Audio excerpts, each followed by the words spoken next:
Go on. Sorry, I know you have this whole thing figured out. So. No, I think like, I don't know if everybody has seen the video already, you know, like, so maybe I should like just give a short further introduction about how we are going to structure also the evening.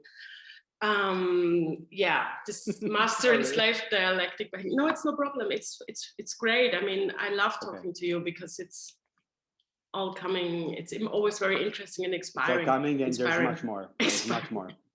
There's much more coming from there. Okay. But you've been working with writings by renowned writers, thinkers, and musicians like in this libretto, like Judith Butler, Franz Fanon, and Nina Simone, among others. And the performer Jessica Gadani, do I pronounce it right? Yeah, okay. Yeah, genau. Interpreted the libretto in the exhibition space of Kunsthalle Mannheim. Genau. So that is where the piece, the video was done and recorded and filmed. Yeah, exactly. And what we'll be doing this evening is that we will watch the 6 acts together with you, while you will comment on that video. Like, we will look at the content, like, because every chapter has a certain writer, thinker, or musician as a base, and a text that is also seen in the video, like in this 2-channel video installation that you made for this show here in Innsbruck, because in Mannheim it was 1-channel video, and here it's now 2-channel video. You brought in also that level, the text level, so people can like read it, because okay. But also, to come back, I want to locate the exhibition, because the gallery finds itself in a huge architecture of the Imperial Palace in Innsbruck, which used to serve as a residency of the House of Habsburg, which is officially called the House of Austria, and they were like the most influential and distinguished royal house of Europe until the First World War, you know, until the end of the monarchy.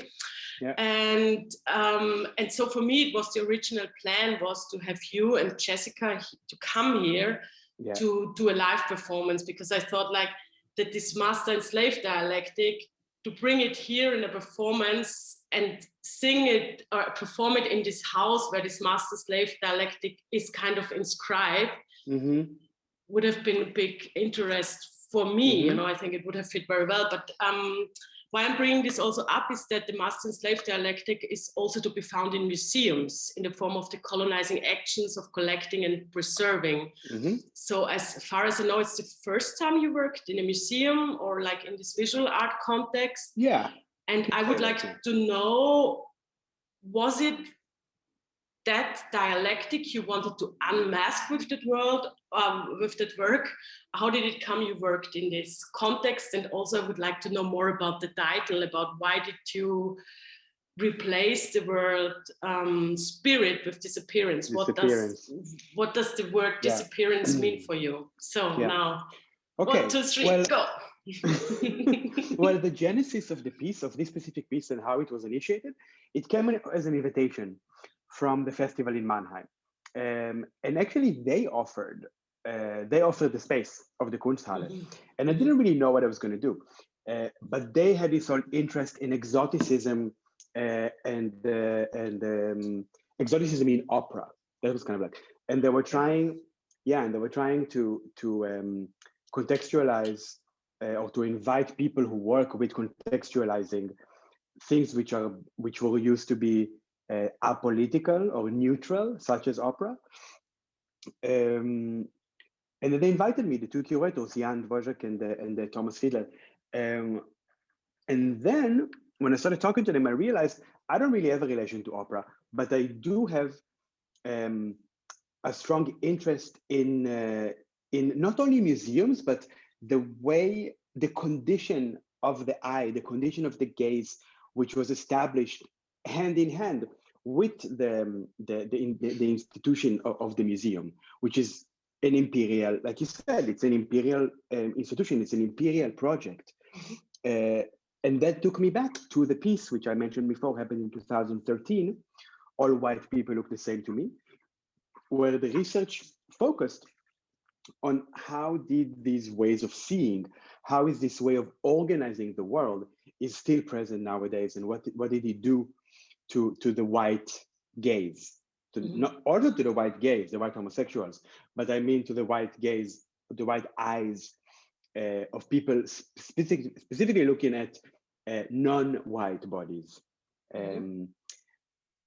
So this line of research, and we can go very deeply into it because we've covered a wide range of historical phenomena, from circuses to zoos to colonial shows to museums. What people are often overlooking nowadays, because the museum is supposed to be this kind of like prestigious situation, is that the museum very rarely has anything to do with art. It has to do with power, and it has to do with education. It was also a way to create new citizens.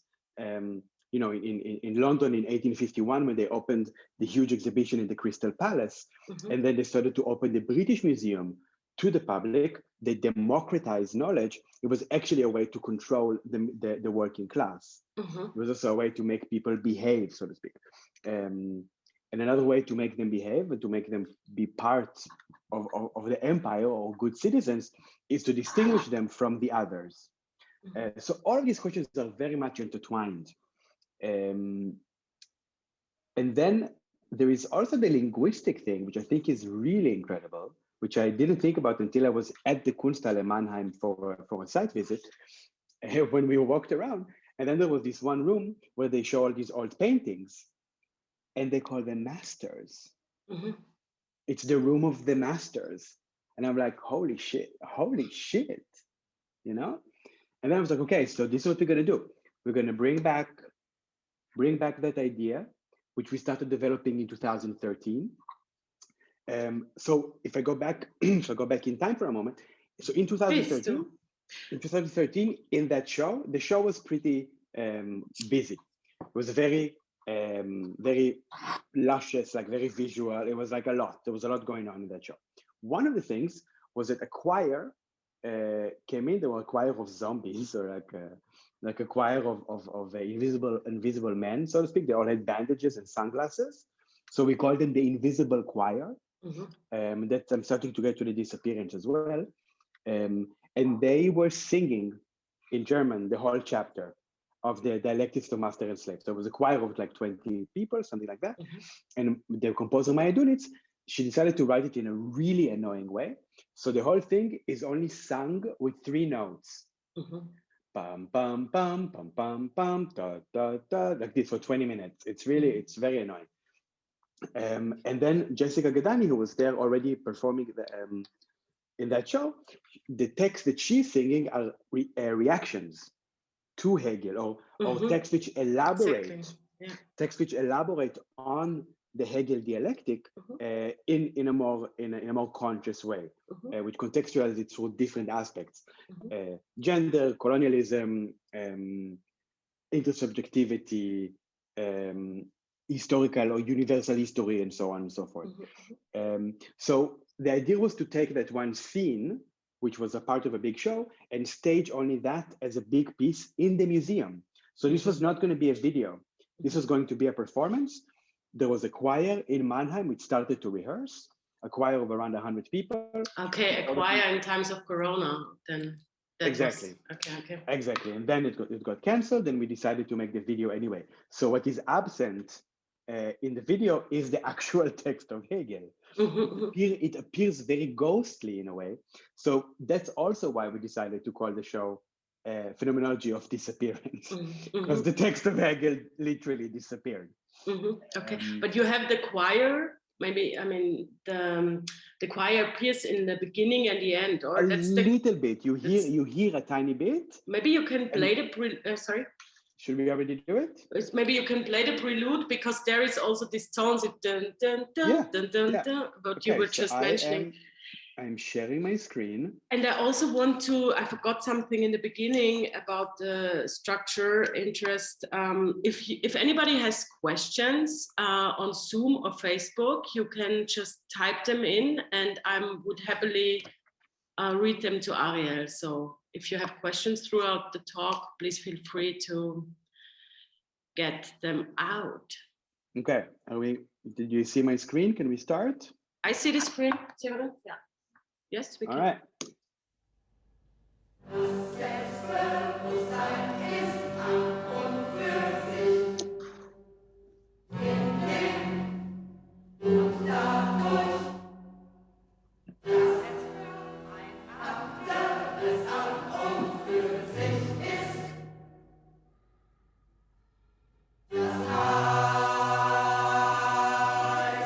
These are passages from the Hegel text.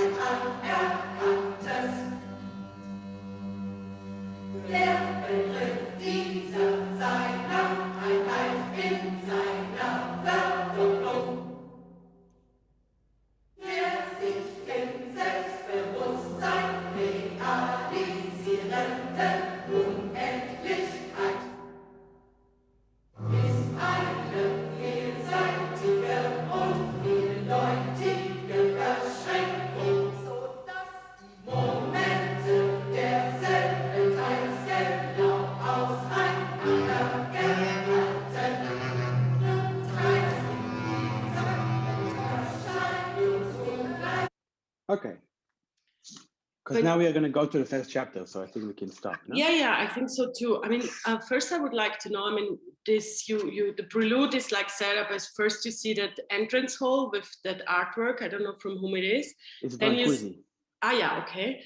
And then you have the Hegel text like kind of appearing. You have the choir. Yeah. And you have the all white people look the same to me, and then the performer appears. So as you said before, all your titles often have a reference. So the title all white people look the same to me. How would you where does this come from? It's from 30 Rock. Mm-hmm. It's a TV show. The series, yeah, okay, the TV show. Yeah. Okay. It's a joke. It's like literally a joke. It's like there are two people talking. There's like a white woman and a black man. And she tells something about someone, and then he tells her, I don't know, all white people look the same to me, Pete, and he calls her in a different white person's name. Okay. Also, when I mean, that's such a long conversation. When I moved to Germany, I really had problems distinguishing all of these blonde people, and with all of their names sounded the same. So it was a bit confronting. When it's 10 years ago, but I'm still a bit puzzled by this place. You moved to Germany from where? From Tel Aviv. Okay. Yeah. So at the beginning, we are just setting the stage, like we are showing. Exactly. Also we start the first shot that you mentioned with Brancusi, with the fish. It's called the big fish. That's the old wing of the museum. The Kunsthalle Mannheim was built in 1909. Thank you. And that is it's like a Jugendstil, this kind of like Art Nouveau building, which is super beautiful. So that's the first shot. And then what you see now, these big stairs, the atrium, and where we have the text running in this like LED screen. This is the new wing, we just opened a couple of years ago. Ah, okay. Yeah, and it was nice to, it was putting the text on these two displays in the space. It was the only thing which felt a bit like a performance. It was like we still managed to penetrate somehow the infrastructure of the place. And these two places are in the room are in front of each other. So on this turning thing, there is the first sentence of Deutsch from the Dialectics of Master and Slave. And on the other one, there is this all white people look the same to me. That is also like in my back again. Also it's behind like you. The window. Yeah, what's really interesting is that like in 2020, it felt like many people were starting to ask me again about this show. It almost felt as if in 2020, people in Germany, they first heard about racism. They were like, oh, is that a thing? So it's like, yeah, it's a thing. Why did that? Because of the because of the big demonstrations in the US, and because after the George Floyd murder. Floyd, yeah, exactly. Oh yeah, okay. But the first text in the first chapter, it's mainly about gender, right? And the construction of gender and the vocabulary of kinship, like how you... Yes and no. I don't know if it's about gender. It's a good question. Judith Butler is a Hegelian. She's a Hegelian philosopher. She's obsessed with Hegel. And she actually, I think in 2019, like very recently, she published a book about Hegel. Again, like she goes back, and yes, she focuses on the question of desire. So I don't know if it's exactly. I mean, it's been a while since I read Antigona's claim, where this quote comes from. But which is the quote? The quote that you can see now here: "Recognition begins with the recognition insight." Begins with the insight that one is lost in the other. Exactly. So I would say, of course, there is a strong issue with gender and gender politics, but it's more about the way that gender polices the body or polices the subject. Also, you know, following Foucault, right? Like the soul is the prison of the body, and so on. I think that's the heart of it. It's like we are being policed into unified entities, whereas desire is, and it's also a Lacanian moment. Desire is an oscillation, right? It's a constant movement which will never be complete. Yes. Which is exactly the Hegelian thing. So Butler, instead of talking about dialectics, she talks about desire. Like that's the one key that she uses to turn this question. And I think that the way that she presents it is so beautiful, because it's not only a philosophical argument or a debate with Hegel, it's also just a really beautiful poetic writing. But maybe we look into the video also for a second for those who did not saw it yet. Maybe it would be good, and then talk about it more.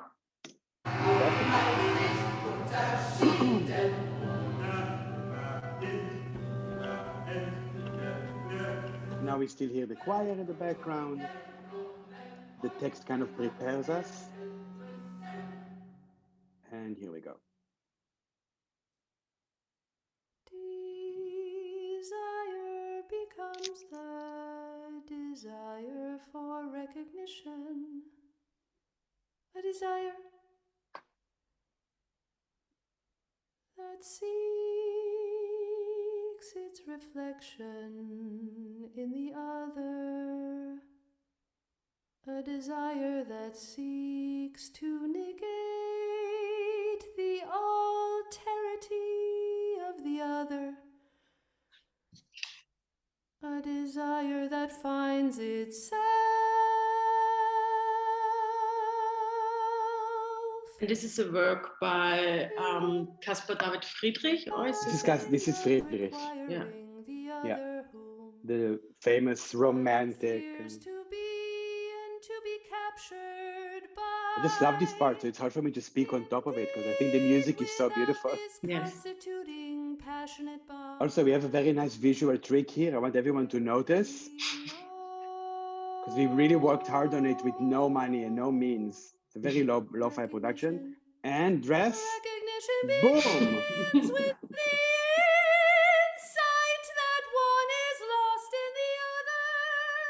Appropriated in and by an alterity that is and is not oneself. It's always this swinging back and forth, right? And recognition is motivated by the it is and it is not oneself.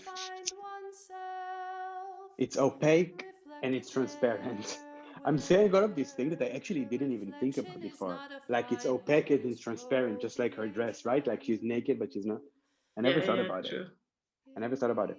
We just had like a bunch of, we went to the fundus of the opera house in Mannheim, which is also where we found only to realize that this ridiculous rococo. But only a transfiguration premised on the impossibility of return. Sorry, I'm singing along. I know it's not cool, but I just really love this music.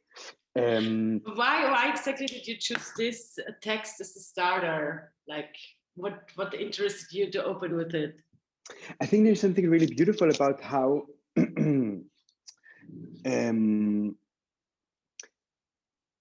how to explain it? How we have to acknowledge that this quest toward the other is something which we will never achieve because we will never reach the other. Mm-hmm. And at the same time, because I can never reach the other, I can never reach myself. So the quest for self-identification, or the quest for the modern soul, right? Because that's what Hegel said. For Hegel, that was the moment of constitution of the modern consciousness, is that moment. Mm-hmm. And the way that Butler presents it, focusing on desire, it makes it clear that this is never going to be fulfilled. There is an impossibility of return.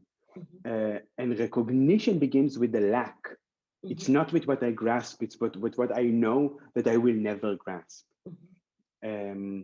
So just something very beautiful about it. Mm-hmm. Yeah. Yeah, I don't know. It's just like, I mean, also we made really quick decisions. So how long did you work in the museum? How many days? 2 days. 2 days. Oh, okay. Wow. Yeah, I had one site visit, mm-hmm. and then we had 2 days. Okay. It was like super quick. No, I'm sorry. We had 2 days of shooting, and we had 1 day of a visit for planning the shooting a week mm-hmm. before. Mm-hmm. Okay. So we went there and we just made really quick decisions. We were okay, we have that music, we have that look, it's going to be in this room. That's it. Mm-hmm. Just like decision made. But I know that also, like, visually you are, or on a choreographic level, you are always like often responding to, I don't know, I think in that video you were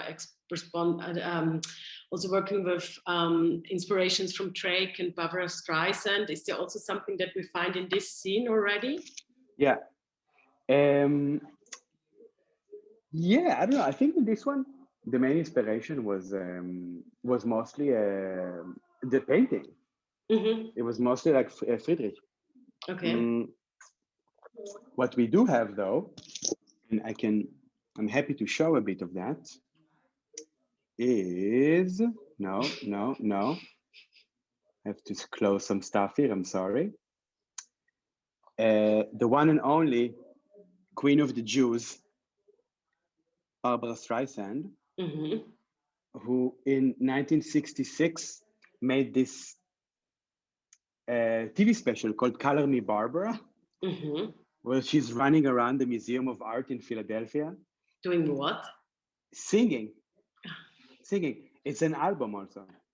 And she has this kind of like, this comes from, I think, a Modigliani painting. Mm-hmm. But basically this image kind of shows it pretty clearly. So she's looking at the picture and then she becomes a picture. Mm-hmm. And then she's singing.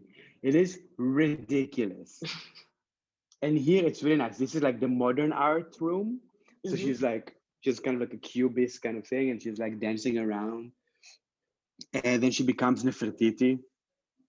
It's like super problematic. Although her nose, I mean, it's kind of beautiful with this.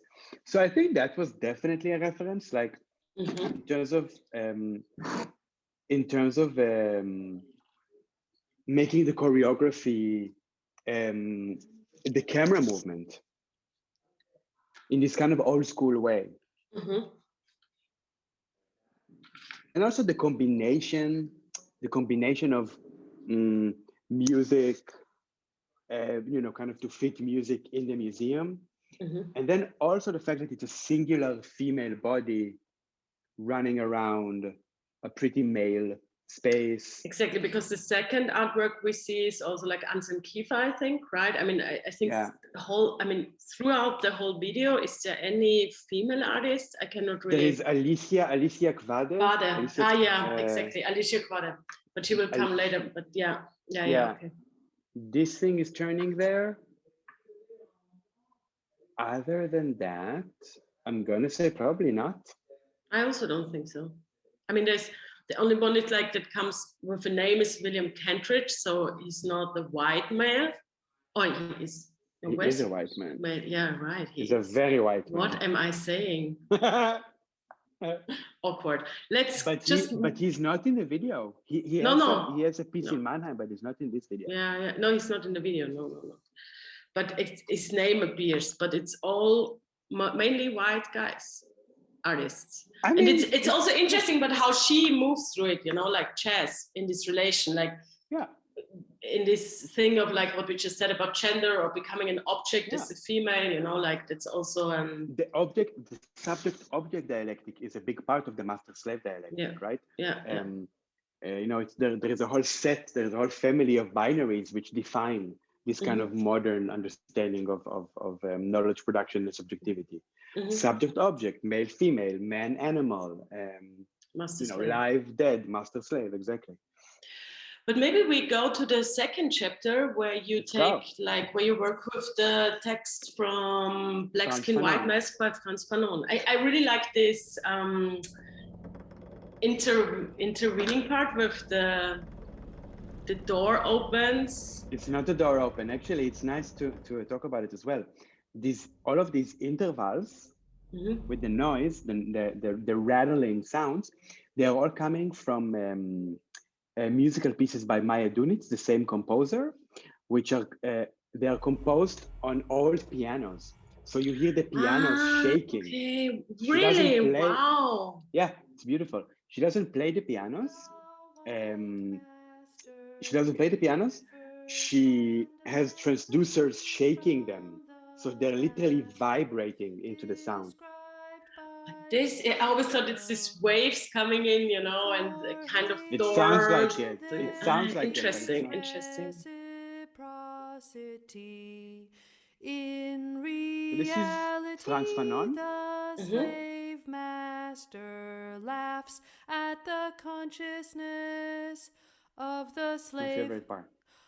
What he wants from the slave is not recognition but work. What he wants from the slave is not recognition but work.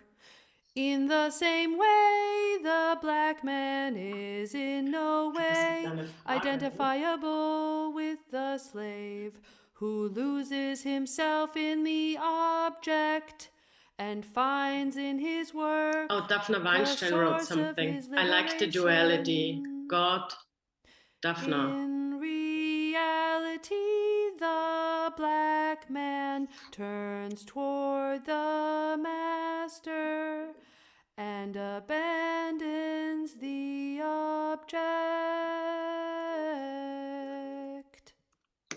So Fanon was a psychoanalyst himself. And he was following the tradition of Lacan. And as we know, Lacan is basically interpreting Freud, and Freud's interpreting Marx, and Marx interpreting Hegel. So it's a bunch of white men that then a lot of other people are using as well.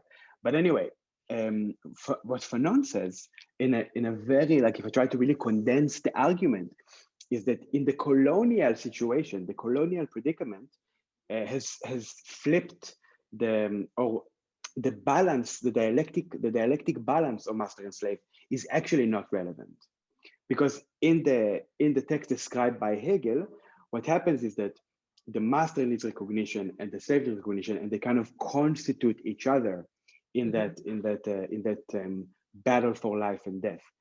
And the way that eventually the slave prevails is through the object, because the slave knows how to handle objects.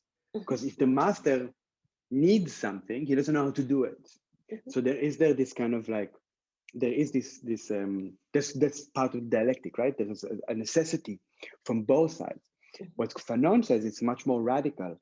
In the colonial disposition, the erasure or the violence of the colonizer has destroyed even the possibility for this duality to happen. So the slave abandons the object and looks toward the master. That's where the slave can build their subjectivity from. So then this thing doesn't work anymore. And in turn, the master, what he wants from the slave is not recognition, but work. So it has to be brought down, and that's like another aspect of 21st and then 20th century people reading Hegel, who are trying to bring down the metaphoric aspect or the spiritual aspect of his dialectic to material means, right? So what does it mean in the actual world? And then we chose to do it in this room, which is not presenting artwork, but it's presenting crafts, right? It's like it's presenting design objects. It's a bunch of vases and little porcelain dolls, and Jess is just sitting there in a way as kind of an object herself, or again trying to create some friction or some kind of like problematic dynamic in this big net of dynamics of like subject, object, woman, man, performer, singer. Like it's just like it's a pretty complicated net of relations that every positioning that we found for Jess in the frame was kind of trying to make something happen or like to make some kind of a rapture in this set of relations. Because you were talking about reading Hegel in a contemporary context or nowadays, like so how relevant is Hegel still? I read this interview somewhere where you say that we cannot take that you cannot take him seriously today, understanding it more as a joke. On the other hand, the culture we live in today was produced by people like Hegel. So unfortunately, his ideas are more relevant to us than we like to admit. And we can't just throw him away. We can't just take the sculpture of Hegel and throw it to the river. It doesn't matter. It's not gonna, so we have to come to terms with that. We have to deal with that. And also, when we say we, I mean people who are living and operating within this Western within this like Western trajectory. Racism is everyone's problem,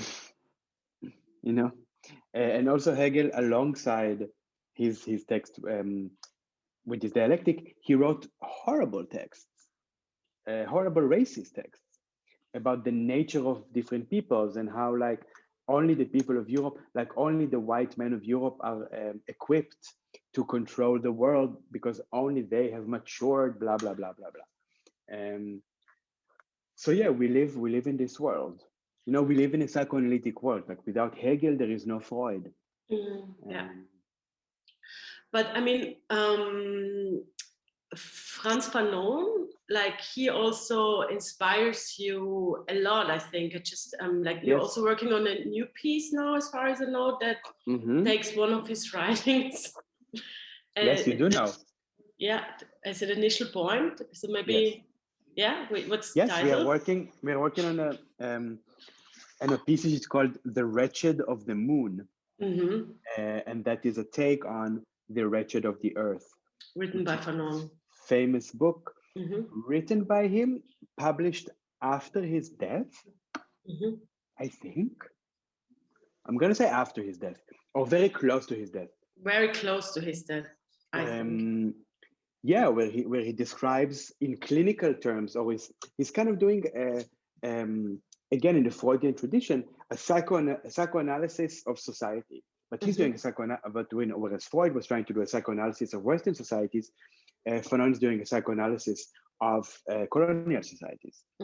And what we are going to do with it, and the tilt or like the shift between the moon and the earth, is an idea of thinking about what does it mean, this kind of obsessive compulsive need to expand. What does it mean for Western culture, and where does this come from? Hopefully maybe the question about where this is going. But yeah, Fanon is a it's definitely.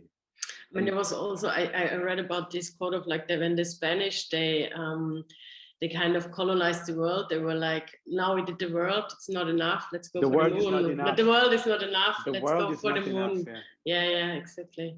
Yeah.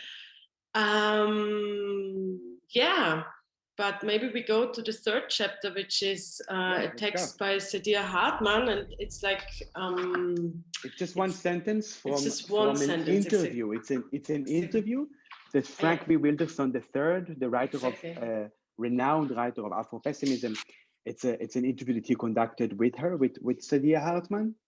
This is still the objects from the part. Yeah, exactly. The objects from that. This is Alicia Quadra. This is Alicia Quadra, and these are the rattling pianos. This is a painting by Anselm Feuerbach. Who was Anselm Feuerbach? Some German Orientalist. And it's a picture. It's a painting of a painter. So I like the picture. Like it's really the white painter who is admired by a woman, a person of color, and a child, right? No, it's not a white painter. It's supposed to be Persian. Ah, a Persian painter. That's what he's supposed to be. Oh. But but still, it's this Orientalist tradition. Yeah. So the sentence we took from this conversation between these two prominent Black scholars is supremacy is bound up with the visual. And instead of making this into like a monologue, we made it more into like a mantra. With a visual, supremacy is bound up. With a visual, supremacy is bound up. With a visual, supremacy is bound up. With a visual, supremacy is bound up. With a visual, supremacy is bound up. With a visual, supremacy is bound up.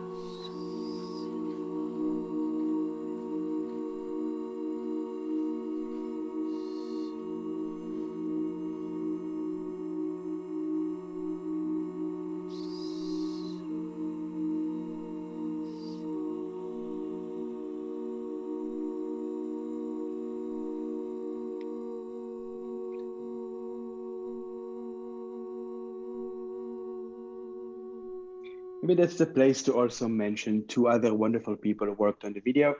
Daphne Kenan, who actually did basically everything, filming, editing, and sound editing, who is my dear friend and collaborator, and she's a very talented artist, as you can see, as well as Avi Buchbut, who did the graphic design. And we worked very closely on developing this. How do we make this layering? What does it mean actually? Like when do we want to emphasize things? It was a big experiment and a really exciting new journey for me because I've never done something like this before. But I really like this scene on this part because it's kind of a pause and an exclamation mark. Yes. Like exactly. It's in a perfect position, I think. It's the middle. It's in the middle. Exactly. Yeah. Yeah. Yeah, I don't know what to say about it. I really like it. Me too. It's also like the video, we have the screens here. We also like this Victorian wall colors, like some of the video we also brought into the exhibition, like the green, the red, and the yellow. So your work is presented on the orange yellow-ish thing, because I was also like interested in because you always know these wall colors from these collections of the masters and stuff, and now you have like Sophia Süßmilch hanging on this red color, like completely deconstructing the patriarchal structures with it, and your video on it, which I thought was an interesting approach. Also the work of Sian Darit in the next room, which deconstructs the colonial history of the Philippines, and then you have these maps he's doing on these green walls. Maybe something to say about this room, which is fun, because you do mention that this idea of these colors, they come from the tradition of imperial. This is in the new wing. Not an old room. Yeah. This is in the new wing. So also they decided to make a set design. It's kind of like a theater. It's like a stage somehow. It's like they do this kind of set design with these colors. And in it, I think it's another relation of the body to the space. So she becomes multiplied. She's kind of behaving like a visitor somehow. Yeah, also her dress is like more neutral than it was before. So now it's like, yeah, the situation, the outfit is a preparation for the next part. Maybe we can already start and I can talk a bit on top of it. Next part is part 4. Yes, it's David. The text is David Scott, but there is the interval for the next part is inspired by Drake. So this corridor it's a huge installation of James Turrell, and as everyone knows, or everyone should know, Drake has this wonderful video called Hotline Bling, which is 2015, I believe, where he is dancing in front. He's dancing with a bunch of other people in front of things which look like James Turrell. He says it looks like. Sorry, it looks like this. It's really great. It's a really beautiful video. But going back, so we had Jess posing in front of this James Turrell. So in a way, bringing the fake to the real, you know, or like the real to the fake. Because for Drake, it's not real James Turrell pieces. It's just like set designs. And here it's like bringing Drake to, or you know, bringing the showing him how it should be done. I mean, I think he did it pretty. I think he did it much better than me. But Drake, if you're out there, I would love to work with you, man. Yeah, and this is the next chapter, which is a text by anthropologist David Scott. I really love this one. I think it's my favorite. Tragedy, human action comes into conflict with other human action.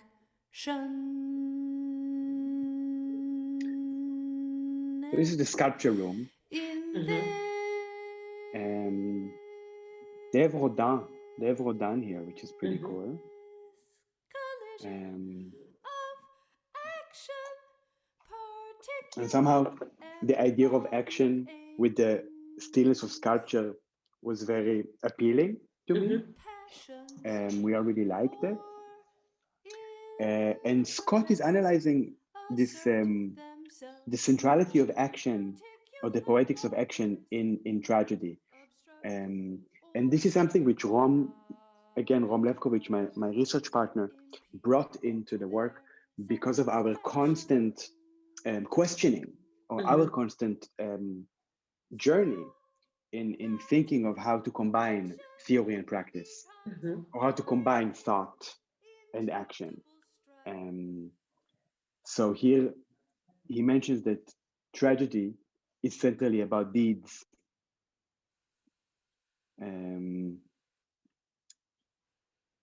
Which is a very nice part of the music. So I'm going to put the volume a bit up again. I know, we're still with strife. This is Rodin. And because tragedy is centrally about deeds, and only doers do deeds. Only doers do deeds. Only doers do deeds. Only actions can be praiseworthy or blameworthy. I love this. I love this part. That then, you know, you see so her funny, with that sentence. But also she looks like she got lost, no? No, she's stepping away from that thing. So, you know, this... To me, it always looks like she's lost, like she doesn't know where she... Really? No, for me, it's like, because it's also about this possibility of forgiveness, the David Scott book and stuff, you know, so and then having this last sentence, and she moves away, I think like it's an empowering step in the video. That's great that you say that. I love that. You didn't do it on purpose? No. No, Petra, come on. We don't. I'm not into intentions. I'm into actions. I know. Yeah, and I think also putting a focus on the centrality of actions in the dynamic of tragedy, in a way, it's another segue into this final part of the text of Susan Buck-Morss, where in her text, Hegel and Haiti and Universal History, she talks about how important it is to understand, or how important it is to establish a transdisciplinary situation, because at the year 2000, when she publishes the book, she says there is no academic frame for this kind of work. There is either history of philosophy or philosophy of history or history of philosophy, but there isn't a space to have these two words, Hegel and Haiti, under one roof. So while Hegel was writing his dialectic of master and slave, there is actual historical evidence that he probably knew about the actual slaves revolting against actual masters in Haiti, in the revolt that went down there, because it was big news. It made it into Germany. So there's already at the root of the problem, right? At the root of the premise that Hegel puts out there, there is already the consideration of real life events. Or there's already the situation which is more than just a metaphor, or it's more than just a speculation. But she also, like, in reference to that, right, she also proposed this question about Europe and the freedom that we are celebrating. How is it that Europe celebrates freedom as a universal right while simultaneously accepting slavery as the main driving force, the main motor of the economy?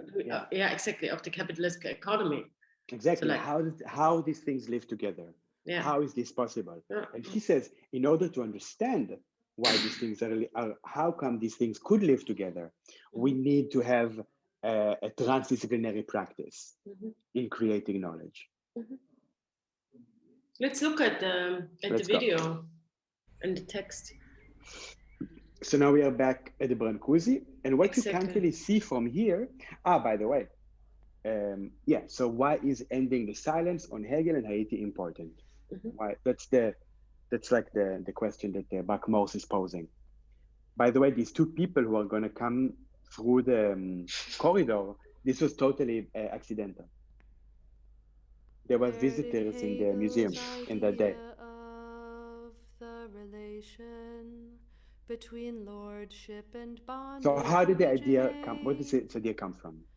No one has dared to suggest she goes very concrete. That the idea came to Hegel in the years 1803 through 1805 from reading about the Haitian slave revolt. So these two would just ended up in the frame, and then we're like, oh, okay, let's go away.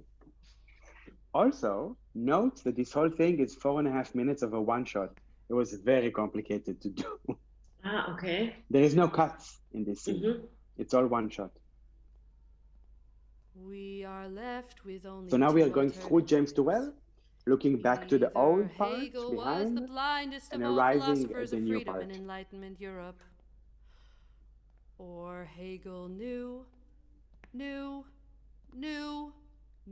about real slaves revolting successfully against real masters, and he elaborated his dialectic of lordship and bondage deliberately within this context. And now we have Fire. Again, this video, the video on top of the video is from 2013, from the stage production in Berlin. All white people look the same. All white people look the same to me. That's the original choir.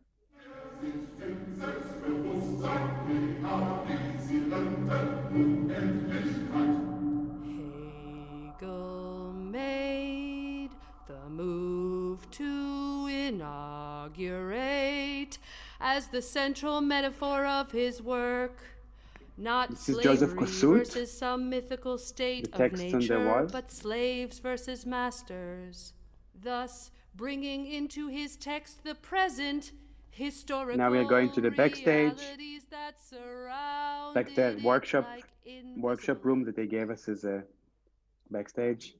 Here's a little wig. She was cute. So again, in a way, like, you know, how Backmouse, we see Daphne in the mirror. Why is ending the silence on Hegel and Haiti important? So then she explains why is it important. Given Hegel's ultimate concession to slavery's continuance, moreover, given the fact that Hegel's philosophy has provided for 2 centuries a justification for the most complacent forms of Eurocentrism, why is it of more than arcane interest to retrieve from oblivion this fragmented history, the truth of which has managed to slip away from us? The truth of which has managed to slip away from us. Exactly. So why is it important to continue to not to stop the silence about Hegel and Haiti? This is the answer to the question. What's going to come now? For the potential of rescuing the idea of universal human history from the uses to which white domination has put it. Because universalism was co-opted by white supremacy. Lordship and bondage dialectic was Hegel's moment of clarity. So that was his moment. But what if?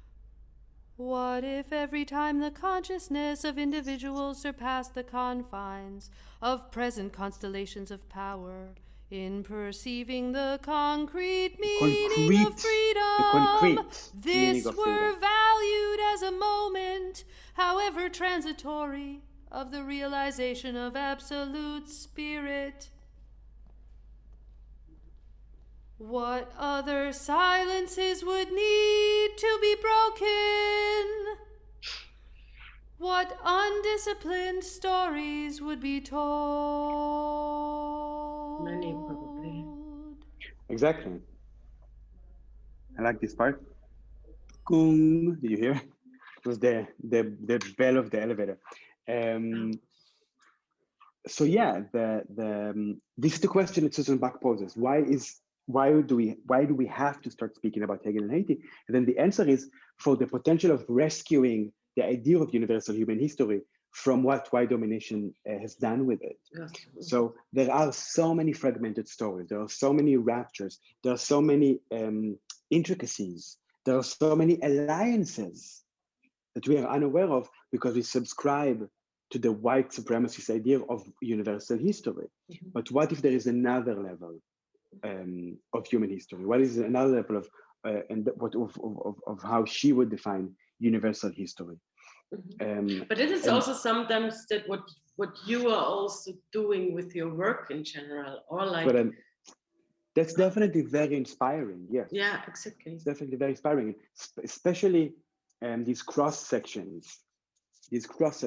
To read history through something else. Like to read performance through history, or to read music through mathematics. But like to always like get busy not only with the content and the context, but also like with the people. The way for me to address these issues of like the necessity for diversity, or the necessity to create these undisciplinary stories, like she called them, or undisciplined, is also to give up the position of the artist. Because I grew up, I was brought in theater, right? I grew up with this bullshit that the director knows everything. The director is a god. In theater world, unfortunately, it's still like that to some extent.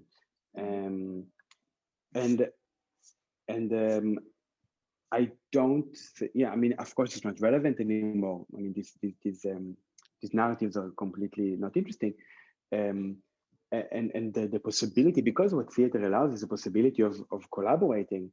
It already allows a much more complicated understanding of the situation. Yeah. Just through being, just through being in the room with other people.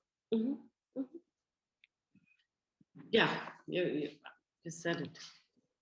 And I mean, there's a lot to say, but definitely the position of Backmouse is really inspiring for me. The necessity to ground Hegel, to ground thought, to be accountable to thinking. Yeah. And it's an ambiguity that we are kind of also, yeah, that as you said, that we are also still in, that our truth also, is based on. Exactly. And also what she says is, she doesn't say that we need to get rid of Hegel. She says, no, we need to really fulfill the promise that Hegel has positioned. If you really want to take his ideas about dialectics to the most radical extent, then we have to continue to develop them, rather than just treat it as some kind of like a holy canon which is untouchable. But then, just, is there any question from the Facebook? No questions from the Facebook. No questions. Ask questions, people, because now we are going to the last part, which after all this text material, you decided to end the piece in the last part more with an emotional approach. Also, I don't know what the. Maybe you I don't know if it's talk about emotional. I think it's really rough. Yeah, it's super rough, but it really goes under your skin. Like every time I hear this song, yeah. I mean, the texts also texts are also super direct. So. Exactly. I think that it's I think I like 100% without any runners up or without any discussion, Nina Simone is the most important artist of the 20th century. Like any discipline, like from any art, in any art form, there's no one like Nina Simone. She did not write the lyrics to this song. It was written by Martha Holmes, who I actually don't know who she was. I really tried.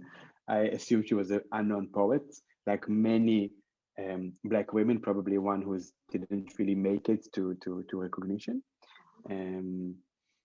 But Nina Simone composed it, and it's the narrator, like the narrative is speaking from the perspective of young white girl. So let's see it. Maybe then we talk after. Yes.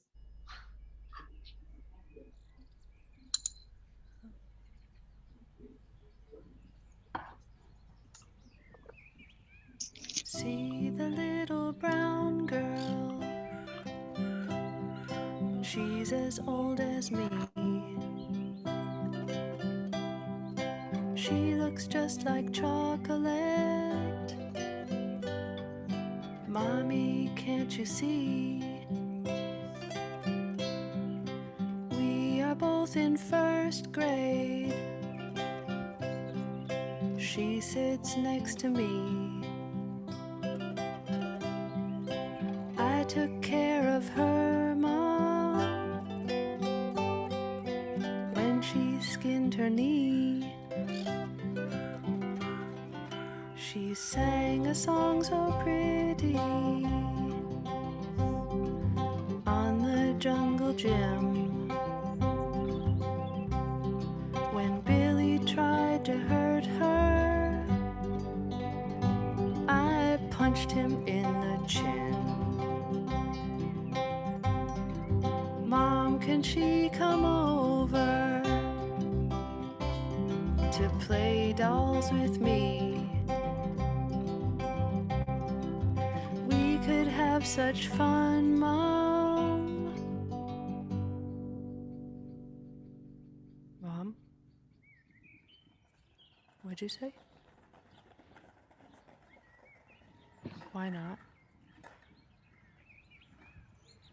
Why not?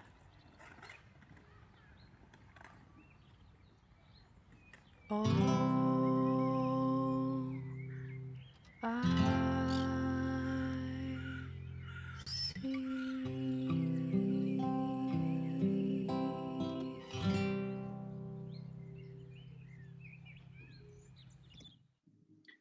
So that's the last part. I just find it so beautiful and so poignant, like the way that she manages to pinpoint, right? It's like it's the making of a racist. We witness the making of a racist, and we see it from the side of the girl, And it's so brilliant because we don't hear what her mother tells her, right? We just hear her understanding. And what really wraps it up, also in terms of the research I've been doing and the ongoing process of figuring out these different works, is that she finishes with the words, "Oh, I see." Right? So to see is to know. That was another a big part of the research we did for All White People Look the Same to Me back then. It was about colonial shows and world fairs, which were very popular in the mid-19th and mid-20th century. So one of them, and I think it was somewhere in the US, St. Louis or Chicago, I don't remember where, that was the motto: to see is to know. So knowledge production is connected to visuality, to visual culture. How do we police things with our eyes? It's relating to how we understand them. And I think on another note, for me, it also connects to the Jewish tradition that you are not allowed to make images. Right? You're not allowed to make paintings. You're not allowed to make portraits because man was created in the image of God. So man is not allowed to make any images, because any image is immediately becoming how do you call it? Like heathens. Like it immediately becomes into like worshiping of a sculpture or worshiping of like a different another kind of God. So in a way, if we don't see, then we don't know. Then maybe there are other ways of knowing or not knowing, or through listening, through feeling, through different kinds of sensations. And I'm busy with these things. I mean, I make visual work. I enjoy making visual work. Again, I'm not a purist. I'm not going to say, oh, this is good and this is bad, blah, blah, blah. This is not the zone. The zone is to try to offer some complicated articulations. Wow. But then there is also, the video is it not a choir piece again, or for yeah, we put the choir on for the end credits, for the title. You want to see it? Yeah, maybe. And I mean, now I think it's still kind of harder.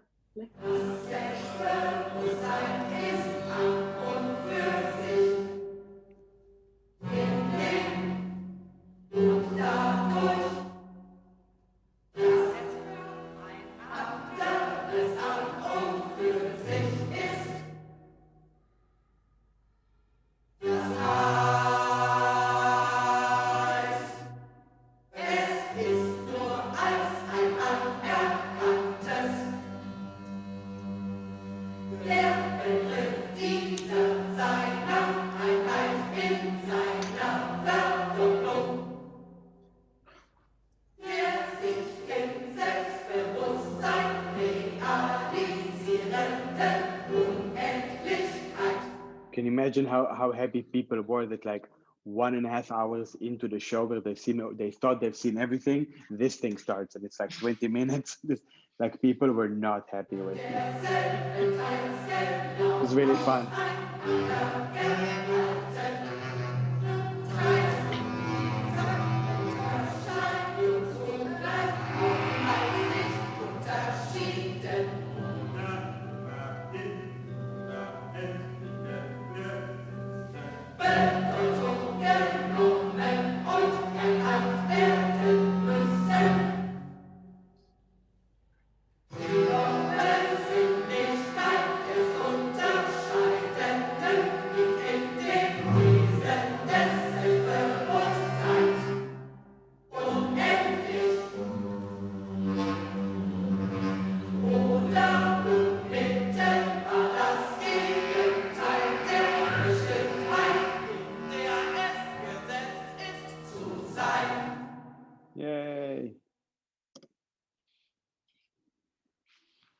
Okay, done. So now I can stop sharing my screen.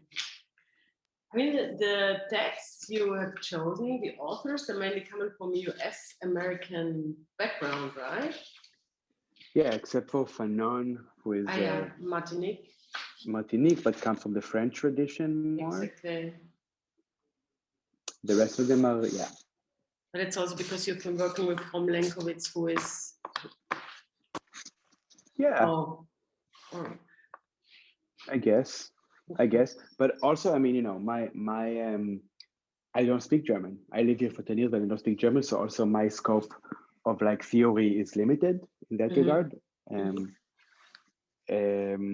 But I do find that a lot of interesting thinking has been happening in the US around these issues. Yeah, true. I mean, yeah. I don't know, now it's 1 hour and 15 minutes we've been talking. I thought time was going really fast. I also felt the time was going very fast. I mean, yeah, there's way more to say, but I don't know if... Yeah, I also don't know. I have the feeling if we start now again and we are going to stick here for another 1.5 hours. So I'm like, I don't know if we should just kind of wrap it up or if we should... I think we can wrap it up, but are there any questions? I'm sorry, no one? Ask questions, people. I mean... Yeah, I mean, it's okay. They don't have to answer. Is anyone even watching? Yeah, there's 8 people on the Zoom. Okay. And 7 on Facebook, so 15 people are watching. Well, I guess they had enough. Or it was too confusing. I don't think it was confusing. I actually felt it was pretty cohesive, no? Yeah, I think so too. Normally, I'm confused by myself. So. What do you say? I understand the video now. The video, Severin says he now finally understands the video.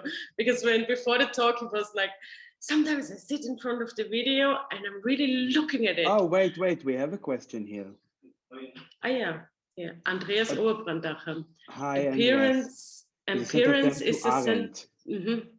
I was wondering how your work relates to Arendt.